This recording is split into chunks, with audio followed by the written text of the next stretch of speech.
Second being your way, good? That should be fine. Okay. Thanks.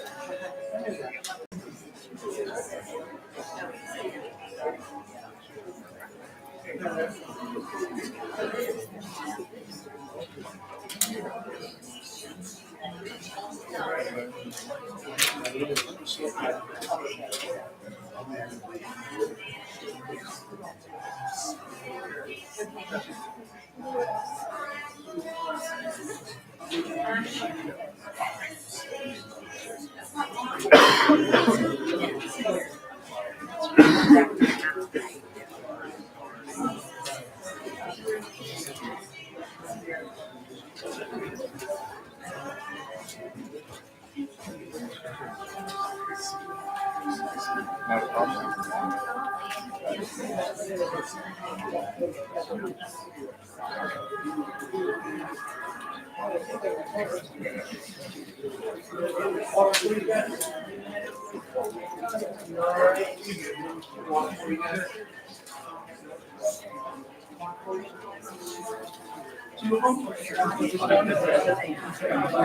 Anybody else want?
Hello, everyone. On behalf of Ralston Funeral Home, I want to thank you all for being here for Kevin and his family today. Your presence is truly appreciated. Before we get started, if you do have your cell phones on you can take them out and put them on silent, please, so we can proceed uninterrupted. We appreciate that. And in a moment, we'll have members of the United States Air Force honor Kevin for his faithful service to his country. It is proper to stand for the playing of caps, and if you are a veteran or retired military, you may salute the flag. Thank you all.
behalf of the President of the United States Air Force, and a grateful nation, please accept this flag as a symbol of our appreciation for your loved one's honorable and faithful service.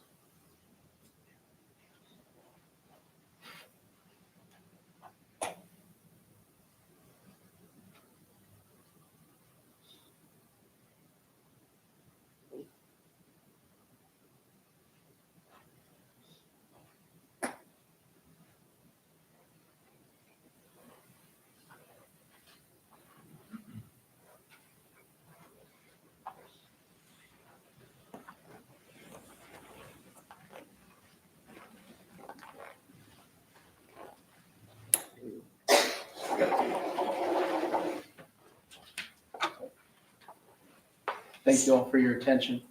This does conclude the military honors portion of the service. And with that, Celebrant Brian Bennett is going to get started with the other part of the service. Thank you. Good evening, everyone. As Sam said, thank you all so very much for being here on behalf of the boys, and what a powerful way to start our service. I know that talking to the boys that Kevin's service was something that he was very proud of. I noticed a few of you saluting during taps, and on behalf of the rest of us, I don't think we do near a good enough job in our country of saying thank you to all of you who served. So on behalf of all of us, and extended to Kevin as well, just thank you for your selflessness. You know, in the last, I'd say 10 years or so, you're hearing what we're doing here tonight a lot less referred to as a funeral, and you're hearing much more the phrase life celebration. And I like that change. And I know that tonight there's nothing about this that brings about the traditional phrase of celebration. But Kevin had a lot to celebrate. Lived a good life. These two young men are part of that legacy. And so we are here tonight to celebrate a life that was well lived. And you know, in my 30 years or so of doing this, I found that there's two kinds of grief that are the hardest. And one of those was represented tonight, and that's a sudden loss. And I want to bring that up because I want you to be able to give yourself some grace, because when there's a sudden loss, I think you can take the normal grief and multiply it by 100. Because everything's a cloud. And you know, in the reality, it takes a while to settle in. And I want to tell the rest of you all of that as well, because the support that you're giving to the family tonight, I know will continue for a time to come. And it's an honor for me to be here. I got to talk to Alex and Tyler, and said, you know, I just paint a picture, because I believe that every life is a story that deserves to be told. I absolutely believe that, because we can be inspired by it, encouraged by it, we can learn from it, and they did a phenomenal job. I just kind of sat back and listened to them talk about their dad, and they're going to have a chance to come up and share that here in a minute. And you know, I'm a big reader. I was reading a book by my favorite author. His name is Frederick Bachman the other night, and a paragraph popped off the page, and it made me think about tonight. And the end said, over time I've realized that deep down, almost everyone asks themselves the same sort of questions about life. Especially as we get older. We ask ourselves, am I good? Do I make anyone proud? Am I useful to society? Am I good at my job? Am I considered generous and considerate? Does anyone want me to be their friend? Have I been a good parent? Am I a good person? We ask ourselves, does my life even matter? And by you guys being here in such a strong number tonight, you are making a collective statement that Kevin's life mattered. And it sounds to me that he could go down that list and check yes, and yes, and yes, and yes. And that's really what it's all about. You know, I'm a big believer in something that I call holy collisions. And what I mean by that is, if we think back over the course of our lives, there's a few times that we're lucky enough to run into the exact right person at the exact right time in our lives for the exact right reason that we were supposed to run into that person. You might be sitting next to one of your holy collisions right now. And you think back to that first time you met and who talked to who first and what was it you saw in each other that led to the significant relationship that it has turned into. And if you think about it, this room, Kevin's life was a story, and many of you represent different pages and chapters of that story. Somewhere along the line, there was a holy collision. And whenever I have the privilege to do a service like this, I consider this group of people sitting in this room right now, we're our own version of a holy collision. There is no way you could explain why this group of human beings would ever be at the same place at the same time, other than whatever your connection is to the family or Kevin. And let's be honest, when we parked our cars a little bit ago, we all have things we're worried about, decisions we're trying to make. There may be something going on in your life that nobody else in this room is aware of. And they're going to be waiting for us when we get back in our cars. So my hope and my prayer, frankly, is that by the time we get back in our cars here in a little bit, we will have a little bit better perspective and a different perspective simply because we took a few minutes to pay attention to his story. And I think that's entirely possible.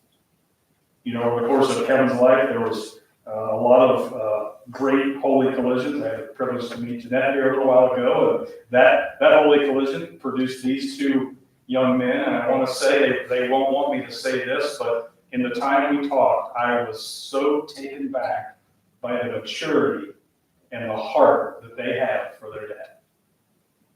And I wanted to share all that with you because I hope that you're now part of the community. By being here tonight and being part of this holy collision, you're part of the community that I hope will carry on and help these two young gentlemen through this time, and all of you. You know, for the night, I did not have the privilege to know him. This room is filled with people who did much better than I am. And in a few moments, Alex is going to come up and share some thoughts. But before that, they wanted to take a few minutes to allow any of you that might want to come up and share a brief story, a thought, anything that you might want to do. So before Alex comes up, I want to pause for a moment and give the opportunity for any of you that might want to share something to make your way up here and share that now. So anyone at all? I feel very fortunate to be able to call Kevin a friend. And we went to school together, so it's been 50 years since I've known him. And it was always a pleasure to be with him. And last year I was with him when he shot 76 out of the pipe stem. No breakfast balls. No breakfast balls. Is that because of his friends that are with him, or he just didn't take it? Thank you, sir, very much. Anybody else? Yes. I'm Kevin's brother. I know a lot of you folks and other folks I don't know.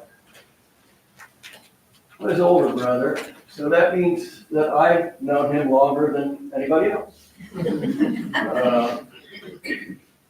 And I just wanted to share a few thoughts that I had. A few memories. Remember the day my mom and dad brought him home when he was born. Little guy, all wrapped up. I looked at him. Okay. I went out to play. I was 5 years old, what did I know? But Kevin and I, we played together. Taught him how to ride a two-wheel bike. Did that in the backyard. Had a little hill in the backyard. He was going down the hill. Bam, straight to a tree. Don't blame me for that. You know, things. I've heard that story. Yeah, there's some other stories. And when he was in high school, at one point he decided he needed to leave home for a few days. And got on his bicycle. He rode down to Miami University down in Oxford, where I was a student. And Saturday morning, somebody's tapping on my door. I thought, who's that?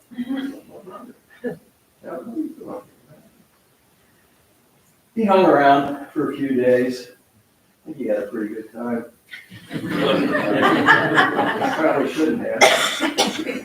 But, I guess my real point is that I've known him maybe longer than anybody else, but I don't think I know him better than many of you. Those of you who are his really good, true friends, because people know friends in a little different way than brothers know each other, particularly older brothers. Younger brothers are kind of a pain in the neck sometimes, following you around. But Kevin had some really, really good friends. And, the troubles that he had people who were there to support him. And I'm very grateful for that. I just want to thank all of you for that. Thank you. Yes. So I'm Tim, I'm a friend of Kevin's, and I just say that, Kevin was a great friend, very unique individual. I mean, we all know him from different perspectives. Kevin was just a great guy. He could make anybody happy and be his friend, and he's gonna be dearly missed. I could go on forever, but I'm not going to, because I'll lose it. But, Kevin was just a unique guy that I think a lot of people gained a lot in their lives from. I was proud to be his friend.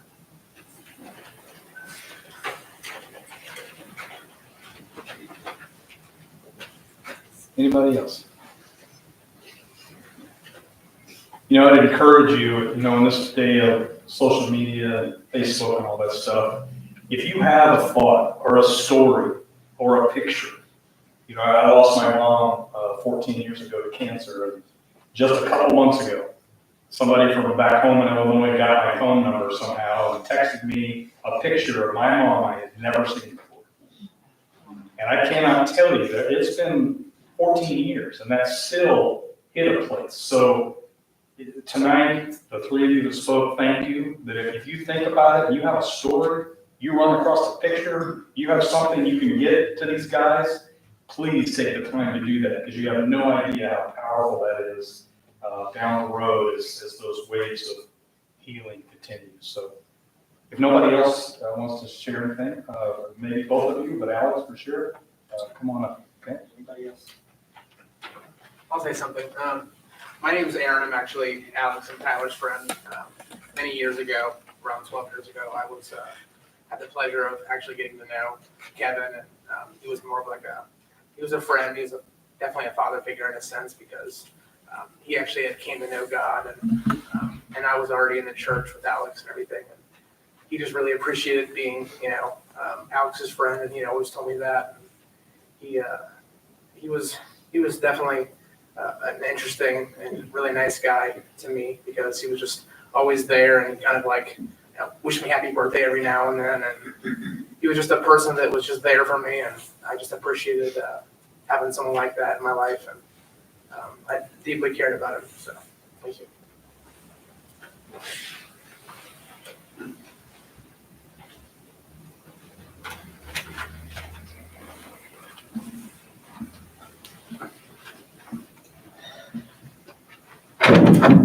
A little shorter than this.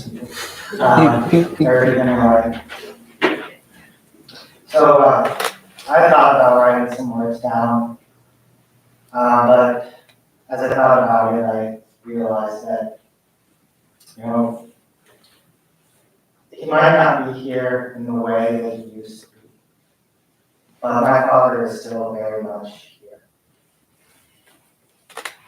He may have left to go to the land of the ancestors, but where he is now, he is no longer suffering in physical pain. When we were talking about setting up this life celebration, my thought was, let's just have a few people, his closest friends and family, and 10. Sorry to say 10, you spoke a little bit about it earlier. You said you were his friend. The truth is that you were his brother. Maybe not by blood, but I remember a couple of years ago, we went down to your house for Thanksgiving and spent that time with your family, and your family cared for him. very deeply. And you were there for him until the very end. You were like a brother to him. The same way I think that you were, Lou, and I know that you two were as close as you might have been in younger years, but he loved you. A little tired. One of his greatest regrets was that he didn't help us stay close together in the later years. He really loved you. He really loved all of you. I think the truth of it is that he loved the world. He loved everyone he met on some level. His spirit will continue to live through each of us that are here. And those who may not have been able to come because they're experiencing their grief in their own way. But what I want everyone to go away with this is if there's anything that you could have left in this world, you would want that his death to bring blessings into the lives of those that you care about. And Brian spoke holy collisions, and I've seen a lot of those just in this week. For nearly 3 years, my mother and I haven't spoken. We connected several days ago, we connected.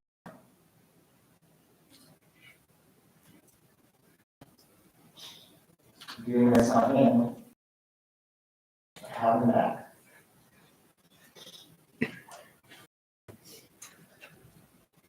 He was a good man. He's been here with me through this entire endeavor. Just today, we were putting together a playlist. We recorded music, it was supposed to be an hour and a half long. Dad was there with me, whispering in his ears as I was going through the song. Yes, it's not that one, yeah. Played this song over 7 hours long. And then we would like a copy of it, and we listened to it later. And, I wanted to make sure that everyone got something to take with them. Wow. So, it's public playlist on Spotify, or something else. But he's there. Mom has her own stories earlier this week, and whispering in her ear. And he is still here. And his life will continue through each of us. As long as we believe that. As long as we go out with the desire that whatever he gave to us, whatever he brought to our lives, we can take that, bring that to others. Or maybe just bring that inside ourselves so that we can grow and become better human beings. He said there are 3 things he always wanted from me: to be responsible, to be self-sufficient, and above all else, to be happy. If we leave this place with sorrow and sadness, then we are not leaving this place in the way that he would want. If we leave this place with happiness in our hearts, knowing that there are others around who love him and care for him, then we will be doing good service in his name. He would have loved this. He really would have loved this. I thank all of you for being here, for all your kind words, for all your sympathy and care, and condolences, the love that you showed me, my brother, and my family during this difficult time. I won't forget this anytime soon. Thank you. May my God's memory be a blessing.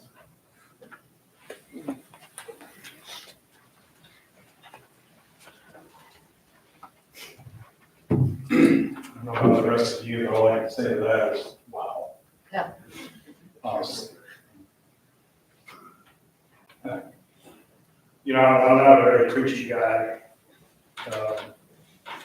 But because of what I do, I have the unfortunate privilege to come up alongside a lot of families like this. And, the way that you guys are handling this has to make your dad proud. And the tough thing about grief, the experts will tell you that we have these stages of grief. And honestly, I think all that's BS. Grief is messy. It just stirs up different feelings for all of us. We all handle it in different ways. And if you forget everything else that I say tonight, one thing that I like to share is, it's okay to let this suck because this sucks. There are so many times that I see the family take on the responsibility of making sure everybody else is okay. And that's backwards. Because this thing's going to unpack itself a lot over the time to come. And as I said to you earlier, Mom, you should be proud of these two young men. You know, back in January, I had 3 sons, and I was with my middle son, Elijah. It was a Monday night, January the 2nd, and as soon as I say which night it was, most of you are going to know it, because that night the Bengals were getting ready to play the Bills. It was an exciting time in this part of the country. Everybody was excited. The stadium was packed, and you already know that that all came to a screeching halt the moment that young DeMar Hamlin returned. And whether you're a sports fan or not, it would be impossible not to know part of that story. And other than 9/11, I don't think I've ever watched anything more surreal than I watched in the next hour. I just couldn't stop. I mean, the broadcasters didn't know what to say. 60,000 fans were silent. These young athletes in the prime of their life were pacing and crying and scared, because that's what a sudden trauma will do. It just like takes our wind out from under us. And the next couple of days, I don't think I've ever heard so much about prayer and miracles, and apparently that worked, because on Wednesday, DeMar Hamlin woke up. And if you remember the story at all, he couldn't talk because he had a lot of tubes in him, but he could write. And they gave him a whiteboard and a marker, and the first thing that he wrote down was, "Did we win the game?" And in a moment of profound wisdom, the doctor that was dealing with him said, "Yes, DeMar, you won. We didn't finish the other game. You win." This feels like an unbelievable loss, I know that. But because of the words that Alex just said, Kevin wins. Because his impact when he was the best version of himself is going to live well beyond him through these 2 young men. And I want to share a reading that I hope dovetails so well with what Alex just said, because we all get to go get in our cars. We have people that are watching us, how we do life, how we pick ourselves back up, and how we maneuver the good things and the hard things. And this reading that I want to close with is in honor of your dad, but it's a challenge to every one of us in this room right now. It says this: if I die today, would I be proud of the life that I lived? If I die tomorrow, was I happy? Would I be proud of the person that I've become? Was there love in my life? Did I give enough love? Did I show those I love the real me? Did I live the life that I wanted to live? Could I have done things better or differently? Will I be missed? What will I leave behind? Will anyone on earth be better because I was there? Because the truth is, not one of us in this room know we're going to wake up tomorrow. We did not walk into this room with that guarantee. So, if you don't like who you've been up to this moment, make a change and make it now. If you have a broken relationship with someone that you care about, mend it today. If you can give more love, give it now. If you can play more and work less, decide to commit to do that now. If you can do anything to improve the quality of your life, make that commitment tonight. Write down everything that you can change in your life, everything that cannot wait for tomorrow, every phone call that you need to make, every apology, every hug that you can give, everything you need to say. Decide to stop caring so much about what everybody else thinks about you and start living your best life right now.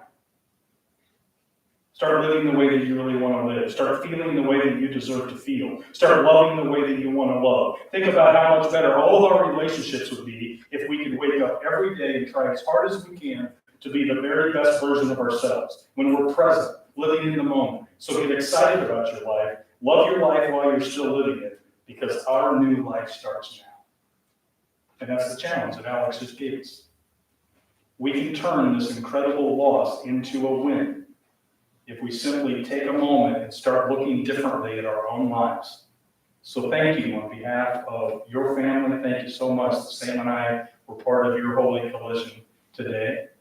Let's make a commitment to each other that that we will take our lives that we still have seriously and make it absolutely the best that we can. If you're comfortable joining me, I'd like to ask you if you would to join me in the word of prayer, and then we'll be dismissed. Okay? God, I thank you for this holy collision of friends, family, friendships that go back 5 decades. God, as you look down on this room, I don't know how you do it, but I have a belief that you somehow know everything that's going on in all of our stories. You knew what was going on in Kevin's story. And you have promised that when life gets hard, that you will find ways to bring us comfort and peace, even beyond our ability to understand how you did it. And so that's my prayer for the boys, for everybody in this room. God, I pray that you will find ways, not only right now, but in the days and weeks at the time later at Jeanette's house when we're eating and telling stories. I pray that you'll find ways to help us make sense when life doesn't make sense at all. So I thank you for the impact that Kevin had. Maybe an impact he didn't even realize. And I pray that we could, each of us could leave this building tonight with a renewed sense that life is a very precious gift. In your name we pray these things. Amen. Amen.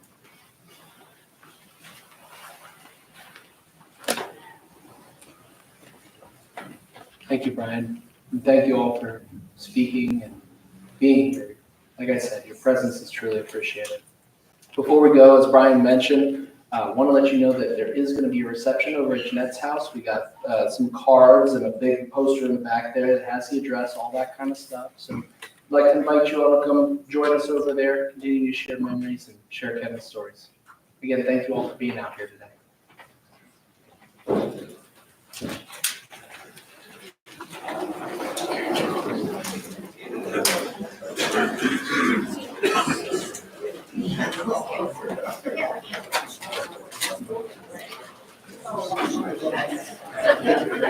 Thank you. Sure, sorry about the loss. Thank you for sending us a time. I'm an oldest brother too. I knew that was you sitting there. How are you? I couldn't really stop and say hello. I was gonna do something funny. How'd you know? Oh, did you? Okay. How you doing? Are you? Yeah. I'm good, actually. Yeah. Oh, it's been probably 15 years or so. Yeah. Yeah. This is the only pastoral thing that I do, but probably the best thing that I do too. So. Do you know Tanya? Who? Mike and Tanya. So she's watching us. It's fun. It's like next time Mark asked us to her, she's alive. She loves her own. Right. So she decorates.